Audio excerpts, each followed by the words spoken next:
Question है कि प्रथम 125 सम संख्या का औसत क्या होगा। इस क्वेश्चन के लिए आपको ऐसा ट्रिक बताएंगे आज कि आपको इसके लिए कलम भी नहीं उठाना पड़ेगा। क्या करना है आपको कि जो संख्या दिया रहेगा, मतलब जितना भी संख्या का औसत आपसे पूछा जाए उसमें एक जोड़ करके आंसर लिख देना है। मतलब 125 सम संख्या का औसत पूछ रहा है, इसमें एक जोड़ देंगे तो हो जाएगा 126। बस हो गया इसका आंसर। फिर इसी में अगर आपको विषम संख्या पूछ दे, ठीक है, क्या पूछ रहा है कि प्रथम 123 विषम संख्या का औसत क्या होगा, तो इसमें तो हम एक जोड़े भी, पर यहाँ वो भी नहीं करना है जो क्वेश्चन में नंबर दिया हुआ है, ठीक है। मतलब जितनी विषम संख्या का औसत पूछेगा बस वही हो गया इसका आंसर। मतलब 123 विषम संख्या का औसत पूछ रहा है तो 123 ही होगा, या फिर कुछ भी पूछे, जितनी विषम संख्या का औसत पूछे आपको बस वही उसका आंसर हो जाएगा, ठीक है। इसी प्रकार आपके लिए क्वेश्चन है कि 28 सम और विषम संख्या का औसत क्या होगा। इसका आंसर निकालकर आप हमें कॉमेंट में बताइए।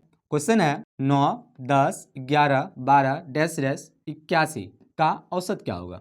इस प्रकार यदि आपके एग्जाम में लगातार संख्या का औसत पूछे तो फिर इसके लिए बहुत ही आसान ट्रिक है। क्या करना है आपको कि सबसे पहली संख्या और सबसे अंतिम संख्या दोनों को जोड़कर आधा कर देंगे।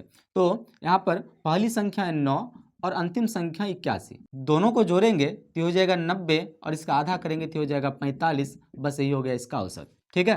फिर अगली क्वेश्चन है कि 27, 28, 29 डैश डैश 125 का औसत क्या होगा। यहाँ भी आपको क्या करना है, पहली संख्या जो है 27 और अंतिम संख्या 125, इस दोनों को जोड़कर आधा कर देंगे, ये हो जाएगा 152।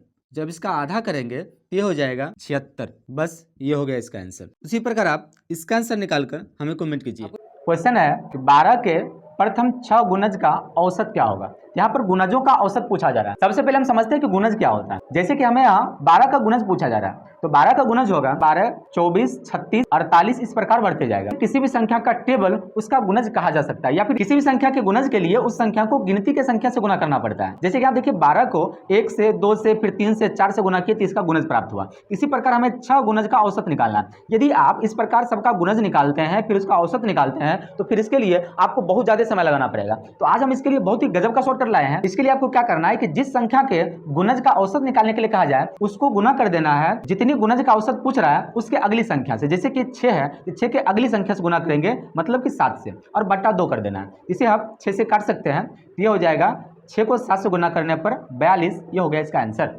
मतलब कि 12 के लगातार 6 गुणज का यदि हम औसत निकालते हैं तो उसका आंसर आता है कितना, 42। उसी प्रकार आप इसका आंसर निकाल करके हमें कमेंट करिए। औसत के इस क्वेश्चन को यदि आप सूत्र से बनाते हैं तो फिर इसके लिए आपको बहुत ही ज़्यादा समय लगाना पड़ेगा। तो आज हम आपके लिए इसका बहुत ही आसान, बहुत ही छोटा सा ट्रिक लाए हैं। तो इसके लिए आपको क्या करना है कि जितनी संख्या दिया रहेगा, जैसे यहाँ पर दिया हुआ प्रथम 115 प्राकृत संख्याओं का औसत, तो जितनी संख्या दिया रहेगा उसमें एक जोड़कर आधा कर देना है। तो यहाँ पर 115 है, इसमें एक जोड़ेंगे तो हो जाएगा 116, और जब इसका आधा करेंगे तो ये हो जाएगा 58। बस हो गया इसका आंसर। फिर उसी प्रकार दूसरा क्वेश्चन है कि प्रथम 120 प्राकृत संख्या का औसत क्या होगा। तो इसमें जब एक जोड़ते हैं तो ये हो जाता है 121, तो इसका जब हम आधा करेंगे तो ये हो जाएगा 60.5, ठीक है। उसी प्रकार आप बताइए कि प्रथम 200 प्राकृत संख्या का औसत क्या होगा। आपको ट्रिक कैसा लगा हमें कमेंट में जरूर बताइए, और इसी प्रकार का शॉर्ट ट्रिक सीखने के लिए जुड़े हमारे साथ। तब तक के लिए धन्यवाद। जय हिंद।